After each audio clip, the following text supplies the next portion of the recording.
Ժողովն է ծեծում Պետրոս, ճիշտ ասա էլի, թաղապետը անում, թաղապետն է ծեծել։ Ուղղակի սրանց թաղապետերից մեկը մարդա ծեծում, բանի քաղաքացու, ով որ իր կոռուպցիոն գործունեության ահազանգումներ անում։ Մի ուրիշ թաղապետ Շենգավիթում թաղապետանի աշխատակցի է ծեծում։ Արաբկիրի թաղապետը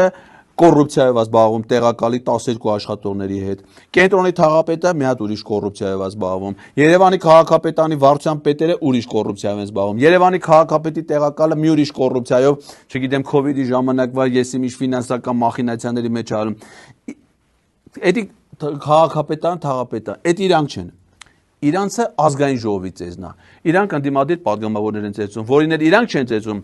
Ազգային ժողովը սարքել են կազարմա, աշխարհի զինվորականը տարել է, որ հենց մի հատ падգամավոր իրանց քննադատում է, եւ այ մեծ դուրս, շուտ դուրս է գալիս են падգամավորին ամբյոնից, Թակուի Թոմասյանին այլ, Անա Մկրտչյանին այլ, Գեգամ Մանուկյանին այլ, падգամավոր քննադատում է, իրանց դուրս չի գալի, դավայ եկեք, վերցեք դա։